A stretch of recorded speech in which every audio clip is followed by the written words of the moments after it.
बिस्मिल्लाहिर्रहमानिर्रहीम। अस्सलाम वालेकुम। आज मेरा टॉपिक है students depressed life. Mostly students depression में होते हैं। वीक स्टूडेंट्स हों वो भी डिप्रेशन में हैं, जो टॉपर्स हैं वो भी डिप्रेशन में हैं। वीक स्टूडेंट जितने भी हैं वो ये सोचते हैं कि हम कुछ कर ही नहीं सकते। कुछ टीचर्स ने उनको रियलाइज़ कराया होता है, कुछ उनके रिश्तेदारों ने, कुछ उनके पेरेंट्स ने उनको रियलाइज़ कराया होता है कि हम कुछ नहीं कर सकते। वो ये मुसलसल सोचते हैं कि लोग हमें पसंद नहीं करते, कोई भी हमें पसंद नहीं करता।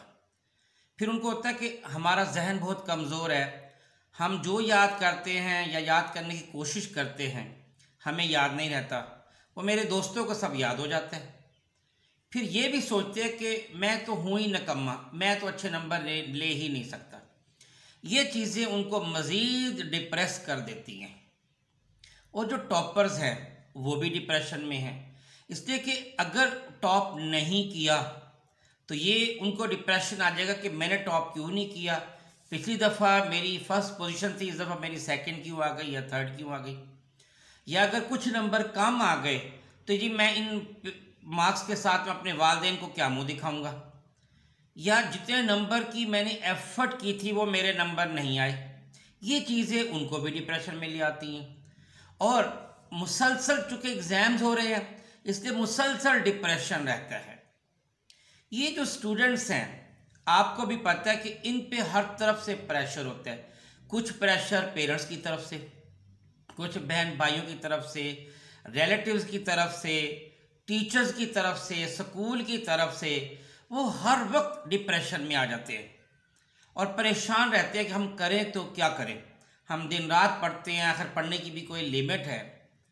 तो पहले तो मैं ये डिस्कस करता हूँ कि इसकी वजूहात, रीज़न्स हैं क्या क्या। उसके बाद इंशाल्लाह इसके सलूशन भी बताऊँगा। देखिए, जो सबसे पहली रीज़न है डिप्रेशन की वो तो यही एक्सपेक्टेशंस हैं फ्रॉम ऑल साइड्स। जो हर तरफ से लोग उससे एक्सपेक्ट करते हैं कि ये बच्चा हमारे अच्छे नंबर लेगा या पोजीशन लेगा। दूसरी रीज़न, अगर जिस इंसान में ब्लड डेफिशिएंसी हो उसका हाफजा कमज़ोर हो जाता है। लोगों को ये महसूस नहीं होता, ना पेरेंट्स को पता चलता है, ना टीचर्स को पता चलता है, ना बच्चे को फील होता है। बच्चा सिर्फ ये सोचता है कि शायद मैं ज़्यादा मेहनत नहीं करता इसलिए मुझे याद नहीं रहता। कभी चेकअप नहीं कराया। एक अमेरिकन रिसर्च के अकॉर्डिंग तकरीबन 65% जो बच्चे वीक हैं उसकी असल रीज़न उनके अंदर ब्लड डेफिशिएंसी है या अच्छी खुराक का ना होना है।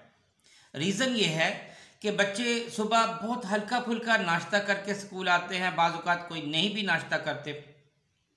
सुबह के टाइम आपको पता है कहते हैं जी बादशाहों की तरह नाश्ता करना चाहिए। सुबह जब वो स्कूल आते हैं 3-4-5 मिनट जब उन्होंने पढ़े उसके बाद उनको बहुत भूख लग गई। उस वक्त उनको कोई अच्छी डाइट चाहिए है, फ्रूट चाहिए, जूस चाहिए, लेकिन उस वक्त वो जंक फूड ले लेते हैं, फास्ट फूड ले लेते हैं, जो उनके लिए बहुत नुकसानदेह होती है।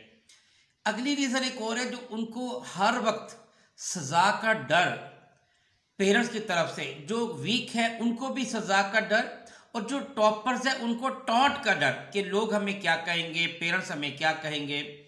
मार्क्स अच्छे आने ना आने, ये चीज़ें भी हर वक्त इंसान को जब परेशानी रहेगी तो इंसान ऑटोमेटिकली डिप्रेशन का मरीज हो जाएगा। एक रीज़न इसकी अच्छे टीचर्स का ना मिलना भी है। और बाज़ुकात टीचर बहुत अच्छे मिलते हैं, अच्छे मोटिवेटर नहीं मिलते, क्योंकि ज़रूरी नहीं कि हर अच्छा टीचर अच्छा मोटिवेटर भी हो। उसूल ये है कि रोज़ कम से कम 2 मिनट्स हर टीचर बच्चों को थोड़ा सा मोटिवेट करे, ये बहुत ज़रूरी है। जो अच्छे मोटिवेटर नहीं अगर बच्चों को मिलते तो बच्चे डिप्रेशन में आ जाते हैं। और उसकी नेक्स्ट रीज़न है कि डिप्रेशन इस वजह से भी आ जाता है कि हमारी जो स्टडीज़ है उसका कोई स्केड्यूल नहीं होता।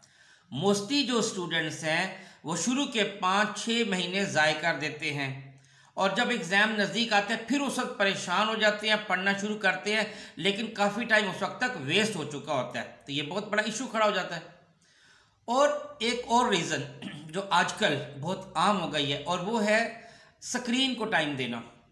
मोबाइल है, टीवी है, मूवीज़ वगैरह हैं, इनको बहुत ज़्यादा टाइम दिया जा रहा है, और बाज़ वक़्त फ्रेंडशिप भी। तो इन चीज़ों को जब आप टाइम वेस्ट करेंगे तो लाजमी तौर पर फिर आपके अंदर डिप्रेशन आ जाएगा। तो ये काइंडली याद रखिए कि ये कुछ रीज़न्स हैं, जब तक आप ये रीज़न्स ख़त्म नहीं करेंगे इस मसले का हल नहीं होगा। अच्छा, अब मैं ये आता हूँ कि एक डिप्रेस्ड स्टूडेंट करता क्या क्या है, क्योंकि आपको कैसे पता चलेगा कि ये डिप्रेस्ड स्टूडेंट है। देखिए, सबसे पहला तो ये कि जो डिप्रेस्ड स्टूडेंट होगा ना, वो हर चीज़ को नेगेटिव वे में देखेगा।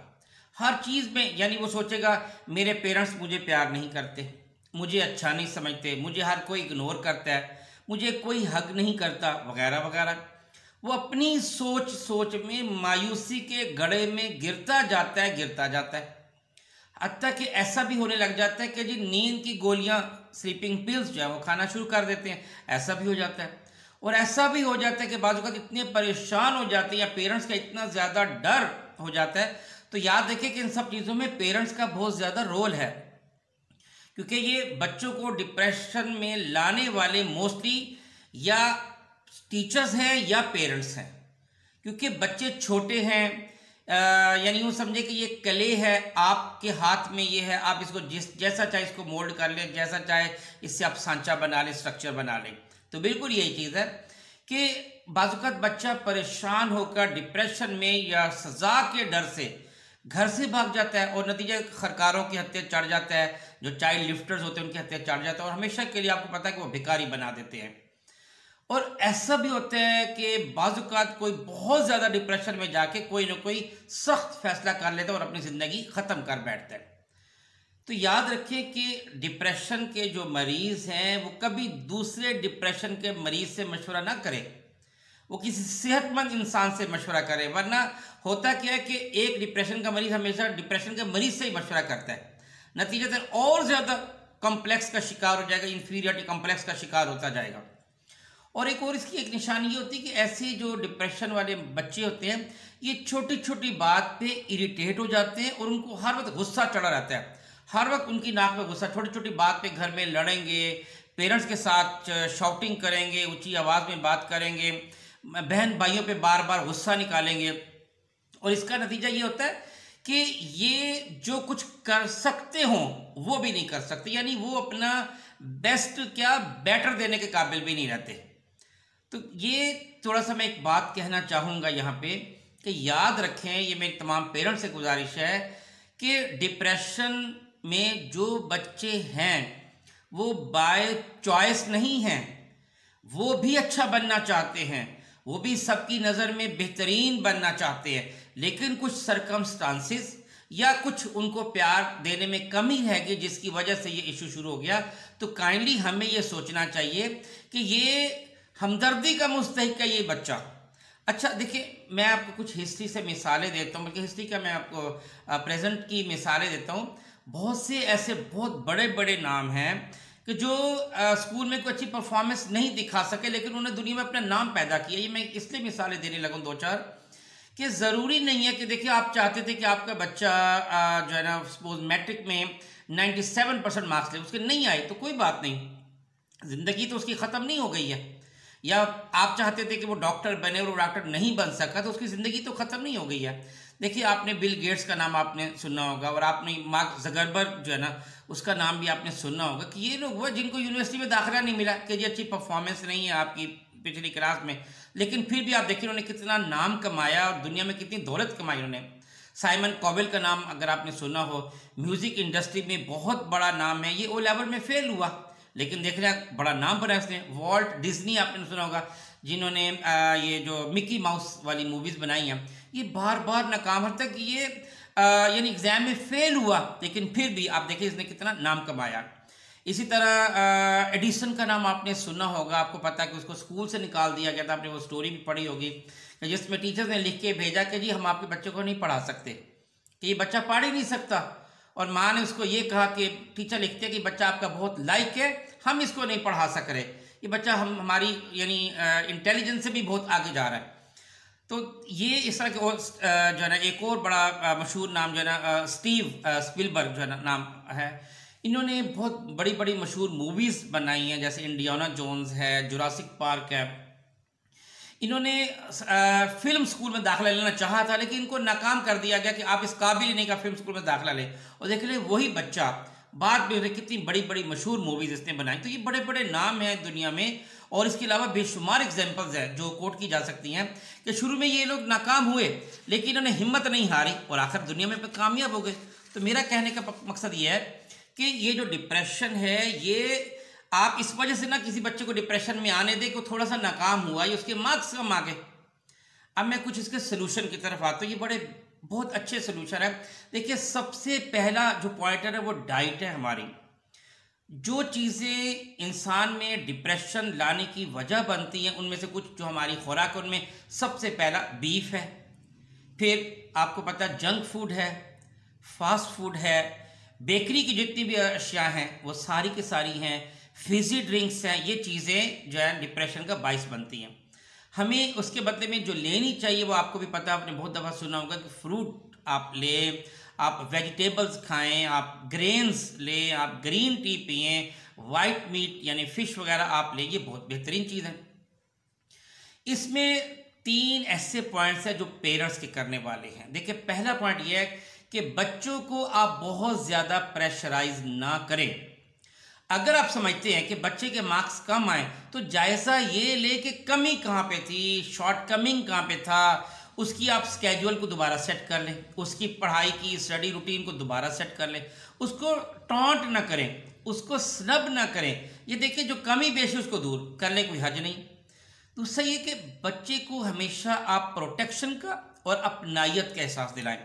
बच्चे को कभी ये ना सोचे कि जी हमारे पास रह रहा है, नंबर लेगा तो ठीक है, नहीं तो आप कहते हैं जी हमारी छत के नीचे से निकल जाओ, मैं तुम्हें निकाल दूंगा। इस तरह की बातें गलत हैं। ये बच्चे को बिल्कुल तोड़ के रख देती हैं, क्योंकि जो बच्चा फेल हो रहा है या मार्क्स कम ले रहा है या वो फर्स्ट पोजीशन पे आता है, सेकंड आ गया, तो वो बच्चा खुद पहले ही ब्रोकन है, उसको मजीद ना तोड़े। और एक और जो पेरेंट्स के करने वाला काम है कि बच्चे को हमेशा बहुत ज़्यादा रिस्पेक्ट दें, आप उसकी इंसल्ट ना किया करें। अच्छा, कुछ चीज़ें वो हैं जो बच्चों के करने वाली हैं। एक तो ये कि अगर आप समझते हैं कि आपको पढ़ने का शौक़ नहीं है, आप सबसे पहले ये काम करें कि आप अपनी बुक्स को संभालना शुरू कर दें, नोटबुक्स को संभालना शुरू कर दें। अपनी नोटबुक्स को नीट क्लीन रखें, बुक्स को नीट क्लीन रखें, उसको संभालें। जैसे आप यूँ समझे कि आप कुरान पाक का अदब करते हैं, बुक्स का और नोटबुक से अदब करना शुरू कर दें। ये बुक्स रिस्पॉन्स में आपको बहुत अच्छा रिजल्ट देना शुरू कर देंगी। फिर जब आप अपने पढ़ने बैठते हैं तो जो स्क्रीन इलेक्ट्रॉनिक थिंग्स हैं जैसे मोबाइल है या टीवी है या वगैरह वगैरह, इन सब चीज़ों को परे कर दें। हत्ता कि जब आप सोने लगे तब भी इन चीज़ों को परे कर दें, ये आपके पास नहीं होनी चाहिए। और अगर आप सोने के लिए बैठ लेटे हैं और आपको नींद नहीं आ रही तो सिंपल ये करें, दोबारा पढ़ने लग जाए। 20 मिनट तक आप देख लेगा नींद आ गई, ठीक है, नहीं तो दोबारा पढ़ने लग जाए, देखिए आपको नींद आ जाएगी। एक हल इसका ये है कि जब आप ये समझ रहे हो ना कि आपको बहुत ज़्यादा टेंशन आ गई, परेशानी आ गई, तो आप काइंडली घर से बाहर जाए, वॉक करें। ठीक है, एक रिसर्च के अकॉर्डिंग अगर आप डिप्रेशन के दौरान तकरीबन 16 से 20 मिनट वॉक कर लेंगे तो जितने भी जो डिप्रेशन के जर्म्स हैं वो सारे के सारे ख़त्म हो जाएंगे और इंसान बिल्कुल नॉर्मल हो जाता है। और इसका जो एक बेस्ट हल है वो ये है कि ये मैं काइंडली रिक्वेस्ट करूंगा कि आप सब इसको अडॉप्ट करें। आप देखें फिर इसका रिजल्ट आपको बहुत शानदार मिलेगा। ये सबसे बेस्ट सोल्यूशन है। जितने भी कामयाब लोग हैं आप उनके साथ बैठना शुरू कर दें, उनके इंटरव्यूज़ करना शुरू कर दें, उनके साथ मेल जोल शुरू कर दें, उनके साथ बातें शुरू कर दें, या कामयाब लोगों की हिस्ट्री पढ़ना शुरू कर दें, उनकी बायोग्राफी पढ़ना शुरू कर दें। आप ये देखें उन्होंने क्या किया और आप गौर करेंगे कि चंद ही दिनों में, हत्ता कि स्टूडेंट्स आप अपनी जो बेहतरीन टीचर्स हैं आप उनके साथ भी ज़रा गप्पे लगाएं, उनसे पूछें कि सर आप कैसे पढ़ते थे, टीचर्स आप कैसे पढ़ती थी। ये चंद दिनों में आप अपने अंदर एक बहुत बड़ी तब्दीली देखेंगे और आप देखेंगे कि आपका सारा डिप्रेशन ख़त्म हो गया और आप डिप्रेस्ड लाइफ से हैप्पी लाइफ की तरफ लौटना शुरू हो जाएंगे। बहुत शुक्रिया। अस्सलाम वालेकुम वरहमतुल्लाहि वबरकातुहू।